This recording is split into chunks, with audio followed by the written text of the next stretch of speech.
Exercise 5.3 का पहला question, match the following. ठीक है, कुछ एंगल दिए गए हैं और वो एंगल कैसे बनते हैं उसके बारे में उसके अपोजिट में दिया गया है, हमें मिलान करने हैं। ओके, पहला एंगल है straight angle. Straight angle, right angle, acute angle, obtuse angle और रिफ्लेक्स एंगल। आपको पता होना चाहिए कि स्ट्रेट एंगल जो होता है 180 का होता है। स्ट्रेट एंगल 180 का होता है और राइट एंगल 90। एक्यूट एंगल होता है less than 90, less then 90। Okay, obtuse angle होता है more than 90 and less than 180। More than 90 and less than 180। Okay, इसके 90 और 120 के बीच में जो एंगल होता है उसे हम ऑब्ट्यूस एंगल कहते हैं। और रिफ्लेक्स एंगल जो होता है more then 180 and more than 180 से ज़्यादा और 360 से कम, इसको बोलते हैं रिफ्लेक्स एंगल। ओके, ये कुछ एंगल जो कितने अंश के होते हैं वो मैंने बताया। अब मिलान करना है हमें। पहला है स्ट्रेट एंगल, मैंने आपको बता दिया 180 का स्ट्रेट एंगल होता है, 180 का स्ट्रेट एंगल होता है। तो स्ट्रेट एंगल में क्या मिले, देखो, less than 1/4 of a revolution. एक जो रिवोल्यूशन होता है, एक पूरा जो इस तरीके से देखिए ये पूरा होता है, वो ये होता है जो ये एंगल बनता है पूरा एक रिवोल्यूशन, ये होता है कितने का होता है 360 का में से कहते हैं। अब इसका हाफ, इसका जो हाफ होगा वो होगा 180। ठीक है, एक स्ट्रेट एंगल इसका मतलब हाफ, एक रिवोल्यूशन का क्या होगा आधा, एक रिवोल्यूशन का आधा क्या कहलाएगा, एक स्ट्रेट एंगल क्या कहलाएगा, एक स्ट्रेट एंगल। तो देखो पहला नहीं है, दूसरा मोर than half a revolution, more than आधे से ज़्यादा, आधे से ज़्यादा, ये भी नहीं, हाफ ऑफ अ रिवोल्यूशन। हाँ, तो पहले का आपका क्या होगा सी, एक रिवोल्यूशन जो एक पूरा है 360 उसका आधा 180। ओके, दूसरा है राइट एंगल। राइट एंगल आपने देखा ही होगा, 90 अंश का कोण जो होता है उसे राइट एंगल हम बोलते हैं। तो कितना होता है, एक पूरा उसका 1/4। देखिए ये इसको ही तो बोलते हैं ना, इस तरीके से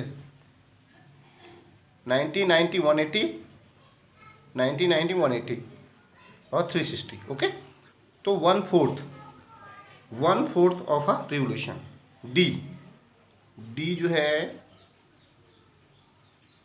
राइट एंगल होगा। ओके, पहले का सी, दूसरे का D.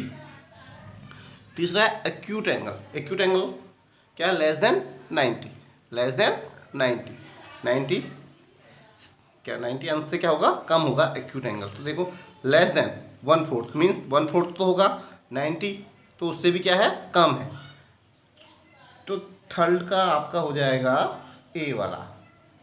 Okay, less than 1/4 of a revolution. Obtuse angle मैंने क्या बताया था, ऑब्ट्यूस एंगल में more than 90 and less than 180, more than 90 less than 180। तो देखिए more than half a revolution, देखो more than half a revolution कितना ज़्यादा है, more than half a revolution, जो हाफ होगा उसका क्या है उससे ज़्यादा है, उससे ज़्यादा है। अब देखो twin 1/4 and 1/2 of a revolution, 80 और 90 और 180 के बीच में, 90 और 180 के बीच में होना चाहिए, तो इसका आंसर होगा ई। और रिफ्लेक्स एंगल होता है, रिफ्लेक्स एंगल कितना होता है 180 से ज़्यादा और 360 से कम। तो देखो हाफ ऑफ आ रिवोल्यूशन हो गया, मोर देन हाफ आ रिवोल्यूशन, इसका क्या होगा 5 का हो जाएगा बी। और जो यहाँ इस प्रकार हम इसे सॉल्व हमने किया। ओके। मैं एक बार फिर से रिपीट कर रहा हूँ, स्ट्रेट एंगल 180 का होता है, right angle 90, acute angle less than 90, obtuse angle more than 90 and less than 180, और reflex angle more than 180 and less then 360। Okay, ये कुछ एंगल हैं और कि मैंने कितने कितने डिग्री के एंगल बनते हैं वो मैंने आपको बताया, और इस तरीके से हमने जो हमको मिलान करना था वो हमने सॉल्व कर दिया। ओके, इसके बाद नेक्स्ट क्वेश्चन है क्वेश्चन नंबर 2। सेकंड क्वेश्चन है, classify each one of the following angles as right angle, acute angle, obtuse angle और रिफ्लेक्स एंगल। कुछ एंगल दिए गए हैं, हमें कैटेगराइज करने हैं कि कौन सा एंगल ऑब्ट्यूस है, कौन सा एंगल रिफ्लेक्स है, या कौन सा एंगल राइट एंगल है। ठीक है, कुछ एंगल दिए गए हैं, हमें क्या करना है, क्लासीफाई करना है उन्हें कि वो एंगल कौन सा है।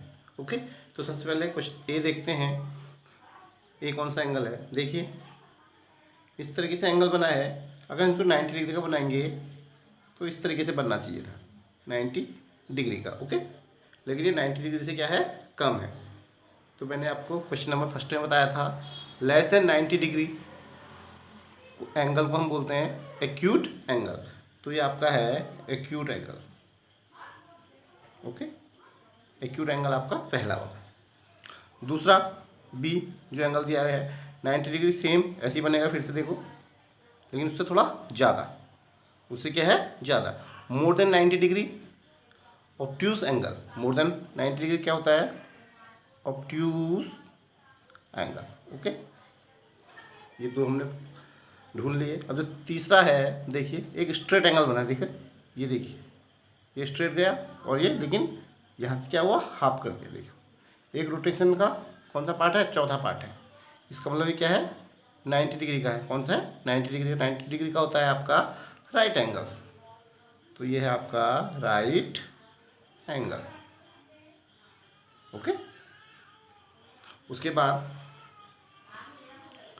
डी, ये देखिए पूरा पार्ट देखिए इस तरीके से बनेगा।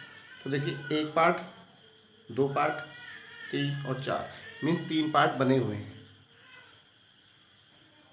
180 से ज़्यादा, more than 180 and less then 360। तो देखो मोर देन 180 और लेस देन क्या है, 360, इसलिए क्या है, रिफ्लेक्स एंगल आपका। ओके, इसके बाद देखिए ये एंगल देखो एक स्ट्रेट लाइन में बना हुआ है, एक स्ट्रेट लाइन खींची है और फिर बना है, तो इसलिए 180 का है, 180 का है, तो इसे बोलेंगे हम स्ट्रेट एंगल। क्या बोलेंगे, स्ट्रेट एंगल।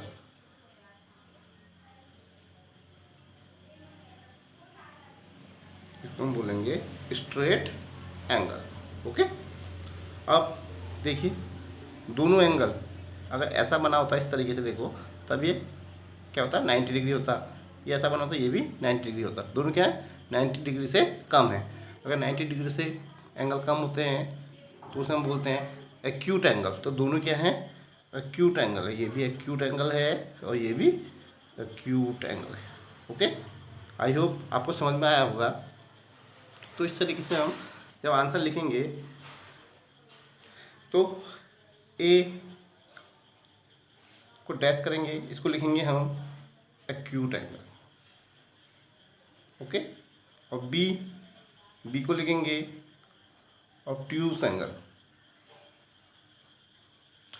सी को लिखेंगे हम राइट एंगल,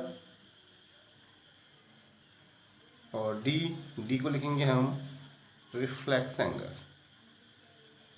ओके, और सी डी। ओके, ई कौन सा है, देखो ये आपका है एक स्ट्रेट बना है, तो स्ट्रेट एंगल। कौन सा एंगल, स्ट्रेट एंगल। और लास्ट एफ जो है, दो एंगल हैं, दोनों क्या हैं, एक्यूट एंगल हैं, लेस देन 80 डिग्री हैं, तो इसे बोलेंगे हम एक्यूट एंगल। ये हमारे आंसर, इस तरीके से हम आंसर इसे करेंगे। ओके, आई होप आपको समझ में आया होगा।